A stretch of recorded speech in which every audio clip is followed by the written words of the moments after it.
கருமையானவர்களே, இன்றைக்கு ஆண்டவர் உங்களை பார்த்து ஒரு அருமையான வார்த்தையை சொல்லுகிறார். நீங்கள் என் நாமத்துக்கு பயந்து என்னை பார்க்க வந்திருக்கிறபடினால் உங்கள் மீது நீதியின் சூரியன் உதிக்கும் என்று சொல்கிறார். அதன் செட்டைகளின் கீழே ஆரோக்கியம் இருக்கும். நீங்கள் வெளியே புறப்பட்டு போய் கொழுத்த கன்றுகளைப் போல வளருவீர்கள் என்று ஆண்டவர் சொல்கிறார். நாம் செய்வதெல்லாம் கர்த்தருக்கு பயந்து நடுங்குவது தான். என் வசனத்திற்கு நடுங்குகிறவனே நான் நோக்கி பார்ப்பேன். ஆவியில் சிறுமைப்பட்டு என் வசனத்துக்கு நடுங்குகிறவனே நோக்கி பார்ப்பேன் என்று கர்த்தர் ஏசாயா 66:2 சொல்லுகிறார். நாம் கர்த்தருக்கு பயப்படுவதோடு கூட அவருக்கு நாம் நடுங்கும் பொழுது, கர்த்தருடைய வசனத்தை கவனமாய் படிக்கும் பொழுது கர்த்தர் நம்மை எவ்வளவாய் ஆசீர்வதிக்கிறார். நம்மை கொழுத்த கன்றுகளைப் போல மாற்றுகிறார். நமக்கு ஆரோக்கியத்தோடு வாழும்படியான பாக்கியத்தை கொடுக்கிறார். எனக்கு அருமையானவர்களே, இயேசுவானவர் இந்த உலகத்தில் இருந்த பொழுது அப்படித்தான் 2 குருடர்கள் அவரை தேடி வந்தார்கள். தாவீதின் குமாரனே, தாவீதின் குமாரனே, எனக்கு இறங்கும் என்று கதறி அழுதார்கள். அப்பொழுது ஆண்டவர் அவர்களை பார்த்து சொன்னார், உங்களுக்கு இதை செய்வேன் என்பதை விசுவாசிக்கிறீர்களா? உங்களுக்கு சுகத்தை கொடுப்பேன் என்று விசுவாசிக்கிறீர்களா என்று கேட்டார். அப்பொழுது அவர்களும் ஆம், அப்படியே விசுவாசிக்கிறோம் என்று சொன்ன பொழுது கர்த்தர் அவர்களை தொட்டு கண்களை சுகமாக்கினார். புது கண்களாக ஆண்டவர் அவர்களுக்கு மாற்றி சுகத்தை கொடுத்தார். இப்படியே கர்த்தர் உங்களுக்கும் சுகத்தை கொடுக்கும்படியாக காத்து கொண்டிருக்கிறார். இன்றைக்கும் கர்த்தரிடத்தில் கதறி அழும்படியாக ஓடி வந்திருக்கிறீர்கள் அல்லவா? தாவீதின் குமாரனே, எனக்கு இறங்கும் என்று இன்றைக்கு நாம் ஆண்டவரை பார்த்து கதறும் பொழுது நமக்கு கட்டாயம் சுகத்தை தருவார். உங்கள் ஒவ்வொருவருக்கும் சுகத்தை தருவார். அதற்காகவே நம் மத்தியில் இன்றைக்கு இருக்கிறார். ஆண்டவர் விரும்புவதெல்லாம் நாம் கர்த்தருக்கு பயப்படுகிற பயத்தோடு இருக்க வேண்டும் என்பதுதான்.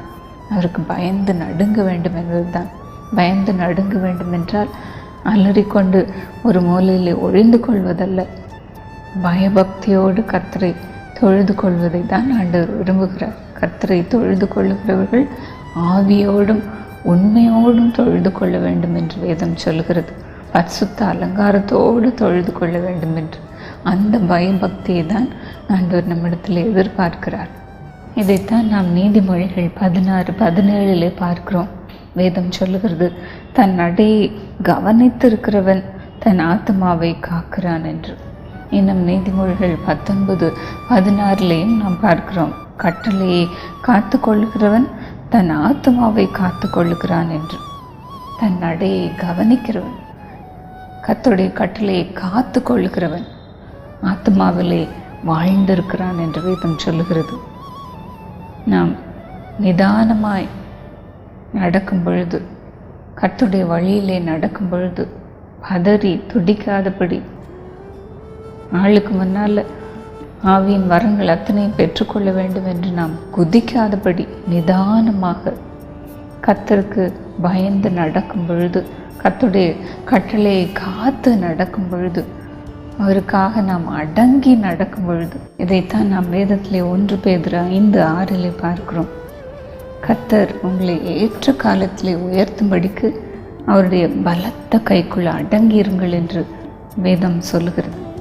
அப்படியே நாம் கர்த்தருடைய ஆசீர்வாதத்திற்காக அவருடைய கரங்களுக்குள் அடங்கி நடக்கும் பொழுது ஆண்டவர் நம்மை ஏற்ற காலத்தில் ஆசீர்வதிக்கிறார்.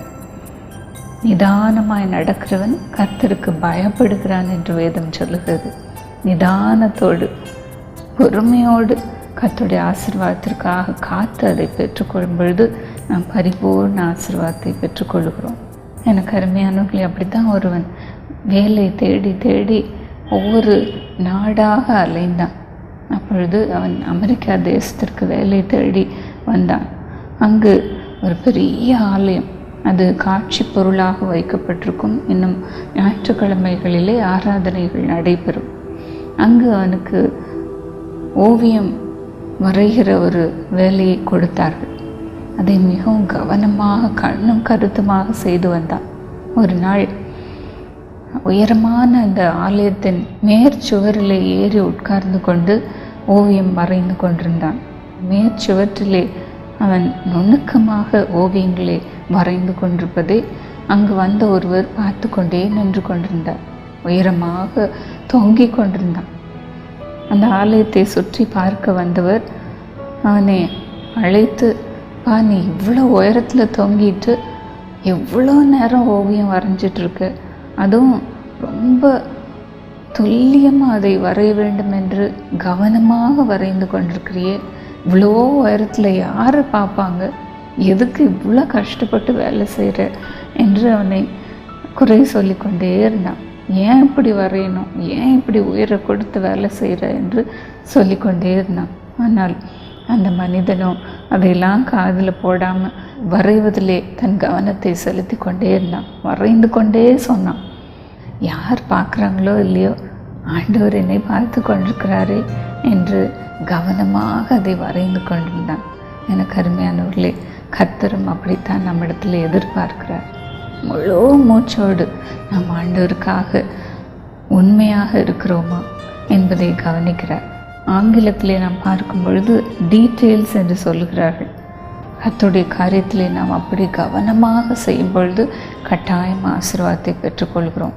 அப்படி தான் ஒரு சகோதரி எவ்வளோ கவனமாக ஆண்டவரிடத்திலே ஜெபித்த ஆசீர்வாதத்தை பெற்றுக்கொண்டார்கள் என்று நாம் பார்க்க போகிறோம். ஒரு சாட்சி எழுதியிருக்கிறார்கள், அதை வாசிக்க கேட்போமா? சகோதரி மேரி ஜாக்குலின் பெங்களூர்லேருந்து எழுதியிருக்காங்க.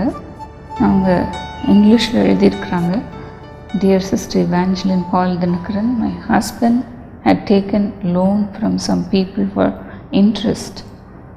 As we were not able to return it back, the people who lent us the loan amount used to come to our house doorsteps, knocking door for claiming back their money. We used to pay interest but not able to return back the loan amount. We were put to shame all the time. I was scared every time they came at our doorsteps to ask the amount. Due to this financial problem, there was no peace in our family. There was fight between me and my husband daily. During such suffering, last year in the month of August, I was watching Jesus Calls TV program. That time, you were praying, saying, Lord, solve all financial problems of all the people who are suffering shame as people come to their doorsteps to claim back the loan. As you were praying, I also prayed with full burden. God Almighty heard our joint prayers and helped us to return all the loan amount. Praise the Lord. இந்த சகோதரி என்னுடைய கணவர் அதிகமாக கடன் வாங்கியிருந்தார் இன்ட்ரெஸ்ட்டுக்கு. ஆகையினால அதை திருப்பி கொடுக்க முடியாமல் கஷ்டப்பட்டாங்க. அவங்க வீட்டு கதவை வந்து கடன்காரர்கள்லாம் தட்டும் பொழுது அவமானத்தினால துடித்தாங்க. ஆனால் ஒரு நாள் ஆகஸ்ட் மாதம் இயேசு அழைக்கிறார் டிவி நிகழ்ச்சியை பார்த்த பொழுது நானும் அதே போல் வெட்கத்தின் வழியாக போகிறீர்களா, கடன்காரர்கள் வந்து கதவை தட்டுகிறார்களா, உங்களுக்காக ஜெபிக்கட்டும் என்று ஜெபித்த பொழுது கர்த்தருடைய வல்லமை இறங்கியது. நீதிமானுடைய கொம்புகள் உயரும் என்று சொல்லப்பட்டது போல ஆண்டவரே, அவர்கள் கொம்புகள் உயரட்டும் சுவாமி, உயரட்டும். கடன் பாரத்திலிருந்து ஒவ்வொருவரையும் நீக்கி போடும் ஆண்டவரே, ஒவ்வொரு கடன்களையும் எடுத்து போடுவோப்பா. கடன் பாரங்களை நீக்கும் சுவாமி, நீக்கும்ப்பா. அவர்கள் கடன்கள் எல்லாம் எப்படி மறைந்ததென்றே தெரியாமல் மறைந்து போகட்டும்ப்பா. இன்றைக்கு பாருங்கள், அவங்க முழு கடன் தொகையும் செலுத்தி ஆசீர்வாதத்தை பெற்றுக்கொண்டாங்க. அவங்க ஒரு காரியத்தை சொல்லி ஜெபித்திருக்கிறாங்க பாருங்கள், ஒரு முக்கியமான காரியம். அவங்க எப்படி ஜெபித்தாங்களாம், முழு பாரத்தையும் கர்த்தர் மேலே வைத்து ஜெபித்தேன் என்று எழுதியிருக்கிறாங்க. கவனமாக கர்த்தரிடத்தில் அழுது புலம்பி ஆசீர்வாதத்தை பெற்றுக்கொண்டதை நாம் பார்க்கிறோம். இதைத்தான் ஆண்டவர் விரும்புகிறார். நாம் கர்த்தருக்கு பயந்து நடுங்கி அவருடைய பாதத்தில் அத்தனை பாரத்தை இறக்கி வைக்கும் பொழுது கர்த்தர் வந்து நம்மை ஆசீர்வதிக்கிறவராக இருக்கிறார். எனக்கு அருமையானவர்களே, நீங்களும் கூட இதே போல் பாரத்தோடு ஆண்டவருடைய பாதத்தில் வந்து உட்கார்ந்துருக்கலாம். ஐயோ என் கடன் எப்போதான் தீருமோ, எனக்கு ஆண்டவர் உதவி செய்ய மாட்டாரா என்று காத்து கொண்டிருக்கலாம். இன்றைக்கு கர்த்தர் கட்டாயம் உங்களுக்கு இறங்குவார். உங்கள் வியாபாரத்தில் லாபத்தை கொடுப்பார். உங்கள் வீட்டில் கஷ்டம்லாம் இன்றோடு முடிந்து போகும். நம்ம ஆண்டவரத்தில் சேர்ந்து ஜெபிப்போம். பிரியமானவர்களே, இந்த நாட்களில் உலக மக்கள் எவ்வளவாய் ஆண்டவரை விட்டு பின்வாங்கி இருப்பதை நாம் பார்க்கிறோம். ஆனால் நீங்களோ கர்த்தருக்கு பயந்து இந்த நிகழ்ச்சியில் கலந்து கொண்டீர்கள். கர்த்தர் உங்களை கைவிடுவாரா? கட்டாயம் உங்களை ஆசீர்வதிக்க வருவார். பிரியமானவர்களே, ஏசாயா 29:15 பார்க்கிறோம். தங்கள் கிரியைகளை அந்தகாரத்தில் நடப்பித்து நம்மை காண்கிறவர் யார், நம்மை அறிகிறவர் யார் என்கிறவர்களுக்கு ஐயோ என்று வேதம் சொல்லுகிறது. அடுத்ததாக 2 தெசலோனிக்கேயர் 2:11 இதையே பார்க்கிறோம். வேதம் சொல்லுகிறது, சத்தியத்தை விசுவாசியாமல் அநீதியில் பிரியப்படுகிற யாவரும் ஆக்கினைக்குள்ளாக்கப்படும்படிக்கு அவர்கள் பொய்யை விசுவாசிக்கத்தக்கதாக கொடிய வஞ்சகத்தை தேவன் அவர்களுக்கு அனுப்புவார் என்று வேதம் சொல்லுகிறது. தன் இஷ்டம் போல கிரியைகளை நடப்பிக்கிறவர்களுக்கு பொய்யான வஞ்சகத்தையே ஆண்டவர் கொடுக்கிறார். ரோமர் 1:28 முதல் 32 வசனங்களை நாம் வாசிக்கும் பொழுது அதிலேயும் அப்படியே பார்க்கிறோம். வேதம் சொல்லுகிறது, தேவனை அறியும் அறிவை பற்றி கொண்டிருக்க அவர்களுக்கு மனதில்லாது இருந்தபடியால் தகாதவைகளை செய்யும்படி தேவன் அவர்களை கேடான சிந்தைக்கு ஒப்பு கொடுத்தார் என்று வேதம் சொல்லுகிறது. இன்னும் அவங்க என்னென்ன கிரியெல்லாம் நடப்பிக்கிறாங்க என்று வரிசையாக வேதம் சொல்லுகிறது. இப்படிப்பட்டவைகளை செய்கிறவர்கள் மரணத்துக்கு பாத்திரராக இருக்கிறார்கள் என்று தேவன் தீர்மானித்த நீதியான தீர்ப்பை அவர்கள் அறிந்திருந்தும் அவைகளை தாங்களே செய்கிறதும் அல்லாமல் அவைகளை செய்கிற மற்றவர்களிடத்தில் பிரியப்படுகிறவர்களுமாயும் இருக்கிறார்கள் என்று வேதம் சொல்லுகிறது. கர்த்தரை அறியும் அறிவை பற்றி கொள்ள மனதில்லாது இருக்கிறவர்களை தங்களுடைய இஷ்டத்துக்கு ஆண்டவர் விட்டு விடுகிறார். அவர்கள் என்ன செய்கிறார்கள்? தாங்கள் அந்த கிரியை செய்கிறதோடு கூட அப்படி செய்கிறவர்கள் மீது பிரியமாக இருக்கிறார்கள் என்று வேதம் சொல்லுகிறது. அவர்களுக்கு மரண தீர்ப்பு ஆண்டவர் கொடுத்திருக்கிறார் என்பதை அறிந்திருந்தும் அதை செய்கிறார்கள். எவ்வளோ பயங்கரமான காரியம் பாருங்கள். ஆனால் நம்மை பார்த்தோ ஆண்டவர் என்ன சொல்லுகிறார்? கர்த்தருக்கு பயந்திருக்கிற உங்கள் மீது நீதியின் சூரியன் உதிக்கும் என்று சொல்லுகிறார். ஆண்டவர் நமக்கு நீதியான தீர்ப்பை கொடுக்கிறார். உங்கள் செட்டைகளின் கீழ் ஆரோக்கியம் இருக்கும், சுகம் இருக்கும், ஆசீர்வாதம் இருக்கும். ஆண்டவர் சொல்லுகிறார், நீங்கள் வெளியே புறப்பட்டு போய் கொழுத்த கன்றுகளைப் போல இருப்பீர்கள் என்று. இந்த அன்பு சகோதரி மேரி ஜாக்லினுக்கு அதை தான் ஆண்டவர் செய்தார். அவர்கள் கடன் பாரத்தோடு இருந்த பொழுது அத்தனை பாரத்தையும் கர்த்தருடைய பாதத்திலே வைத்து முழு மனதோடு வேண்டிக் கொண்டார்கள். கர்த்தர் அவருடைய ஜெபத்தை கேட்டார். இதே ஆசீர்வாதத்தை ஆண்டவர் உங்களுக்கு கொடுக்கும்படியாக இன்றைக்கு காத்து கொண்டிருக்கிறார். இன்னொரு சாட்சியை நான் உங்களுடைய உற்சாகத்திற்காக வாசிக்க விரும்புகிறேன். சகோதரி சுகன்யா கோயம்புத்தூர்லேருந்து எழுதியிருக்காங்க. என் முகம் முழுவதும் முகப்பரு வந்து நான் மிகவும் வேதனைப்படுவேன். என் முகத்தை பார்ப்பதற்கே ஒரு மாதிரியாக இருக்கும். என் முகத்தில் மூக்கை தவிர மற்ற எல்லா இடத்துலையும் முகப்பரு இருக்கும். எவ்வளோ கஷ்டம் பாருங்கள். உதட்டில் கூட சிறு சிறு கொப்பளங்கள் வந்தது. பார்க்கிறவர்கள் அனைவரும் என்னை அருவருப்பாக பார்த்தார்கள். இந்த நிலையில் நான் மிகுந்த மனபாரத்துடன் இயேசுவின் டிவி நிகழ்ச்சியை பார்த்து கொண்டிருந்தேன். அதில் நீங்கள் சரும நோய் உள்ளவர்களுக்காக ஜெபித்தீர்கள். அப்போது நான் உங்களோடு இணைந்து எனக்கும் ஆண்டவர் நல்ல சுகம் கொடுக்க வேண்டும் என்று ஜெபித்தேன். அவள் சரீரத்தில் இருக்கிற வியாதிகளை தொட்டு சுகமாக்கும் சுவாமி, உன் வேதனை நீங்கி சுகமாயிரு என்று சொன்னீரே, அப்படியே அவர்கள் சுகமாக இருக்கட்டும் சுவாமி. இப்பொழுது ஒரு அற்புதம் நடக்கட்டும். இந்த வேளையிலே அவர்கள் அற்புதத்தை பெற்றுக்கொள்ளட்டும் என்று இயேசுவின் நாமத்தினாலே நான் கட்டளை கொடுக்கிறேன். கர்த்தர் ஜெபத்தை கேட்டு எனக்கு அற்புதமான சுகத்தை கொடுத்தார். தற்போது நல்ல சுகத்துடன் எந்தவித பிரச்சனையும் இல்லாமல் இருக்கிறேன்.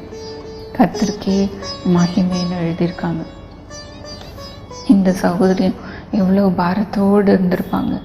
ஆனால் இதே போன்ற டிவி நிகழ்ச்சியிலே அவங்களும் அழுது கதறி ஆண்டவருடைய பாதத்திலே ஜெபித்தார்கள்.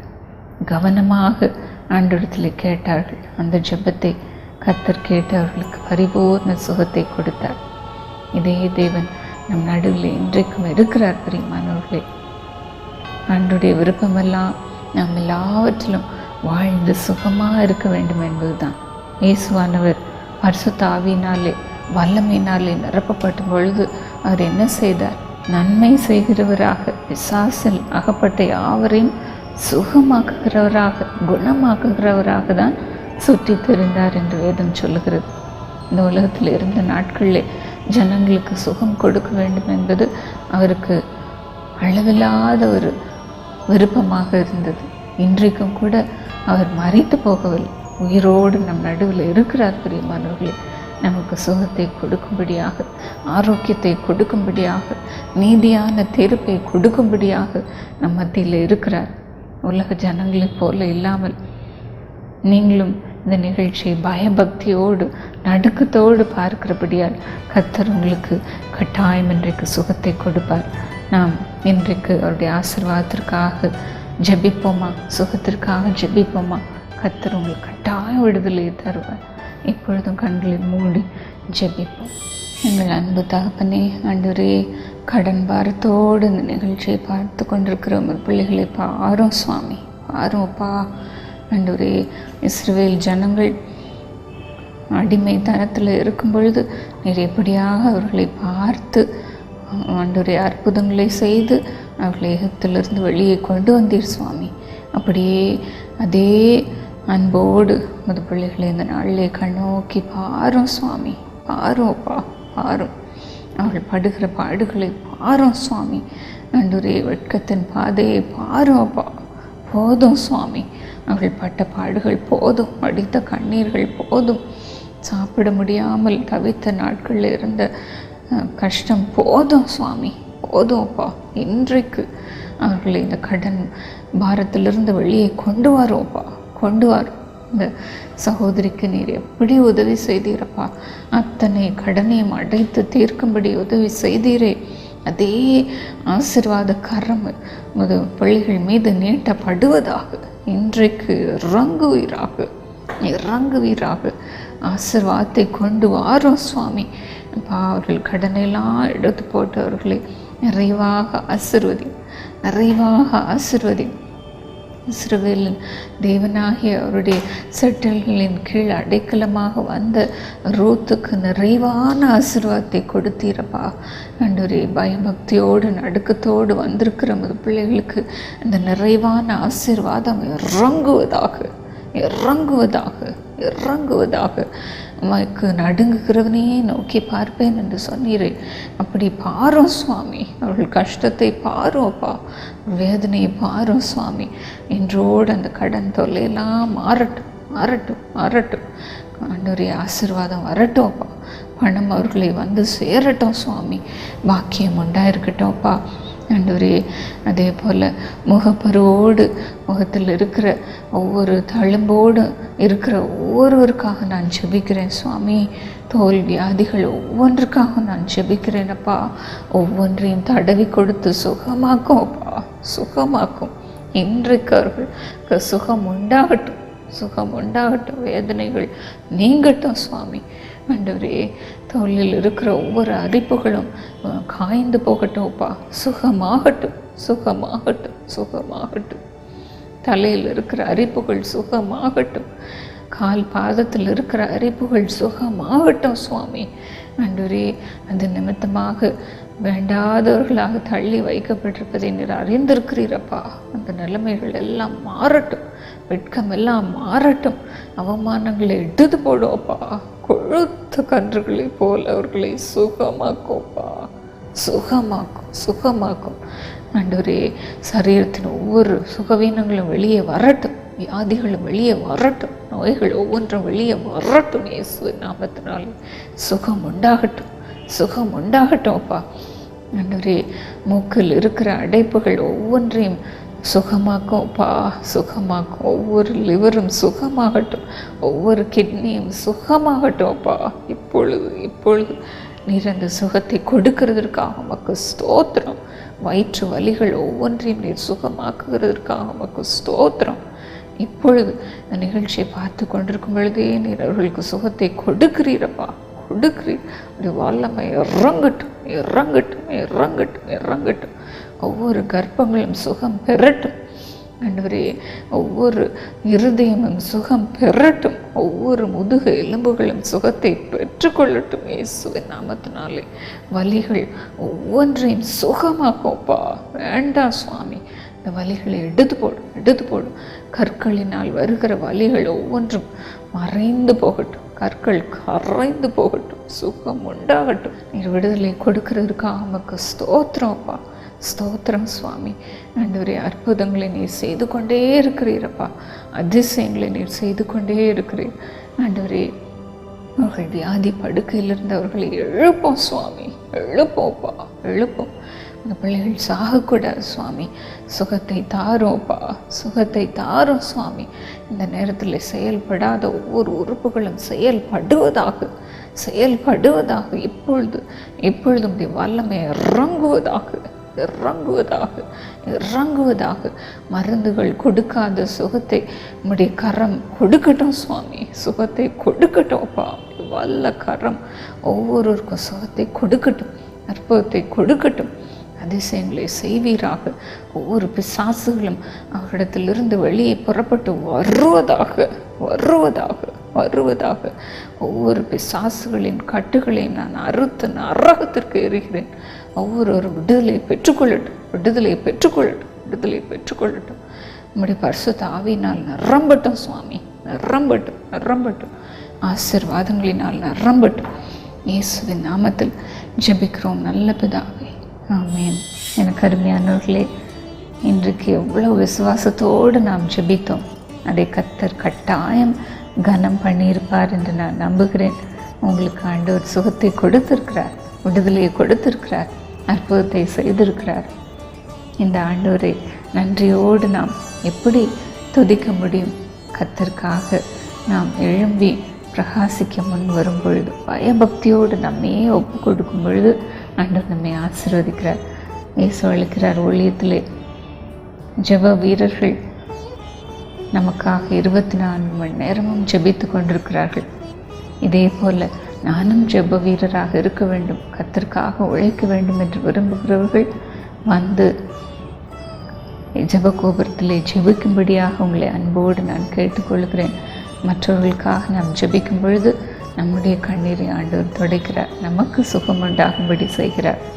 இயேசுவானவர் இந்த உலகத்தில் இருந்த பொழுது ஜனங்களுக்கு சுகம் கொடுப்பதே அதிகமாக விரும்பினார். அப்படியே நாமும் இயேசு அளிக்கிறார் ஊழியத்தில் இணைந்து கொண்டு மற்றவர்களுக்காக ஜெபிக்க முன் வருவோம். கர்த்தர் உங்களை அளவில்லாமல் ஆசீர்வதிப்பாராக. God bless you.